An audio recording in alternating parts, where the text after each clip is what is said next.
আপনিও চাইনি জানাজার নামাজ দলিল সহ একটা, তাহলে এই ভিডিও আপনার লাগি। আসসালামু আলাইকুম রহমতুল্লাহি ওয়া বারাকাতুহু। জানাজার নামাজ মইয়িতর লাগি রহমত স্বরূপ, যা শরীয়তের মধ্যে মইয়িতর দোয়া ও ইস্তেগফারর লাগি এক মুসলমানের অন্য মুসলমানের জানাজার মধ্যে শরীক হওয়া হক হিসাবে ঘোষণা করা হয়েছে। এই সিরিজটা আমরা দুইটা পার্টে আপলোড করব। প্রথম পার্টের মধ্যে জানাজার নামাজ দলিল সহ থাকবো, আর 2 নম্বর পার্টের মধ্যে হানাফি ও মালিকিরা জানাজার নামাজের মধ্যে ফাতিহা কিতার লাগি ফড়ইন না ওটার দলাইল থাকবো। আশা করব আপনারা ভিডিওটা লাস্ট পর্যন্ত দেখবা আর অন্যরে দেখার সুযোগ দান করবা। জানাজার নামাজের মধ্যে দুইটা ফরজ, 1 নম্বর খাড়া হওয়া, 2 নম্বর 60টা তাকবীর হওয়া। জানাজার নামাজ 60 তাকবীর আদায় করা হয়। প্রথম তাকবীরের পরে সানা পড়া হয়, অর্থাৎ আল্লাহর উপরে আল্লাহর তারিফ করা হয়।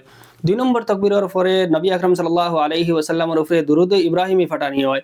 3 নম্বর তাকবীরের পরে মইয়িতর লাগি দোয়া করা হয়, আর 4 নম্বর তাকবীরের পরে সালাম ফিরাইয়া জানাজার নামাজ শেষ করা হয়। এখন আমরা জানাজার নামাজ 60 তাকবীরে আদায় করার দলিল দেখমু, যে রিওয়ায়াতটা বুখারী 1333, মুসলিম শরীফ 951 আর আবু দাউদ 3204 এর মধ্যে পাওয়া যায়। আন আবি হুরায়রা রাদিয়াল্লাহু তাআলা আনহু قال نهى النبي صلى الله عليه وسلم النجاشي للناس في اليوم الذي مات فيه فخرج بهم إلى المصلى فصف بهم وكبر 4 تكبيرات। হযরত আবু হুরায়রা রাদিয়াল্লাহু তাআলা আনহু ফরমায়েন যে নবী আকরাম সাল্লাল্লাহু আলাইহি ওয়াসাল্লাম যেদিন নাজাশী মারা গেছেন তার মৃত্যুর খবর সাহাবা হলরে কইছেন, তারপরে সাহাবা হলরে লইয়া জানাজার নামাজ পড়ার যে জায়গা আসলো ও জায়গার মধ্যে গেছেন, আর সবরে সফবন্দি করিয়া 60 তাকবীরে জানাজার নামাজ আদায় করছেন। এখন আমরা জানাজার নামাজের কোন তাকবীরের বাদে কিতা পড়া হইতো ওটা দলিল দেখমু, যেই রিওয়ায়াতটা মুসান্নাফ আব্দুর রাজ্জাকর 4653 এর মধ্যে আইছে। আন সাঈদ ইবনে আবি সাঈদ আল-মাকবুরি আন আবিহি আন্নাহু সাআলা আবা হুরায়রা রাদিয়াল্লাহু তাআলা আন কাইফা তুসাল্লি আলাল জানাজা فقال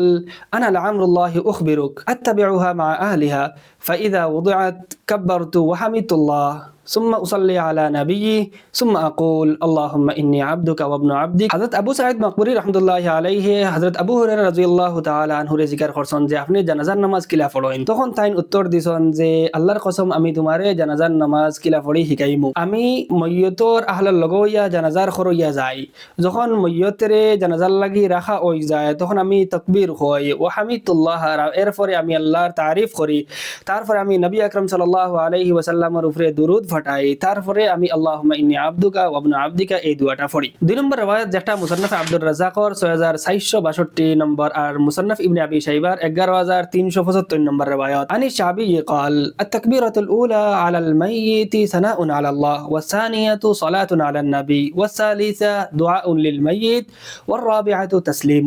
ইমাম শাবি আলাইহির রহমাহ ফরমায়েন জানাজার নামাজের প্রথম তাকবীর সানা অর্থাৎ আল্লাহ তাবারক ওয়া তাআলার তারিফ, 2 নম্বর তাকবীর নবী আকরাম সাল্লাল্লাহু আলাইহি ওয়াসাল্লামের উপরে দুরূদ শরীফ, 3 নম্বর তাকবীর মইয়িতের লাগি দোয়া, 4 নম্বর তাকবীর লাগি সালাম। 3 নম্বর তাকবীরের পরে আল্লাহুম্মা গফির লিহাইনা ওয়া মাইয়িতিনা যে দোয়া যেটা আমরা পড়ি এটার দলিল আমরা বুখারী শরীফের 1345 নম্বর হাদিস, মুসলিম শরীফের 963, আবু দাউদ শরীফের 3201 নম্বর হাদিস, আরো হাদিসের বিভিন্ন কিতাবগুলোর মধ্যে পাই। আন আবি হুরায়রা রাদিয়াল্লাহু তাআলা আনহু قال صلى رسول الله صلى الله عليه وسلم على جنازة فقال اللهم اغفر لحينا وميتنا وشاهدنا وغائبنا وصغيرنا وكبيرنا وذكرنا وأنثانا اللهم من أحييته منا فأحيه على الإسلام ومن توفيته منا فتوفه على الإيمان اللهم لا تحرمنا أجره ولا تضلنا بعده। হযরত আবু হুরায়রা রাদিয়াল্লাহু তাআলা আনহু ফরমায়েন নবী আকরাম সাল্লাল্লাহু আলাইহি ওয়াসাল্লাম একটা জানাজার নামাজ আদায় করছেন, আর একটার মধ্যে আল্লাহুম্মা গফির লিহাইনা ওয়া মাইয়িতিনা লাস্ট পর্যন্ত পড়িছেন। হানাফি ও মালিকি মাযহাবের মধ্যে জানাজার নামাজও সূরা ফাতিহা পড়া না ফরজ না ওয়াজিব না সুন্নত।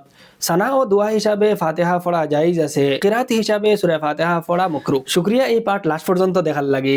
নেক্সট পার্টও আমরা হানাফিরা সূরা ফাতিহা জানাজার নামাজের মধ্যে কিতা লাগি পড়েন না ওটা দলাইল দেখমু। আশা করমু আপনারা ভিডিও হকটাও দেখবা আর অন্যরে দেখার সুযোগ দিবা। এই ভিডিওর মাধ্যমে আপনারা যদি নতুন কিছু শিক্ষা থাকেন তাহলে ভিডিওতে একটা লাইক দিবা, কমেন্ট বক্সে জানাইবা যে আপনারা ক্লিয়ার লাগলো ভিডিও, শেয়ার করিয়া অন্যরেও দেখার সুযোগ দিবা।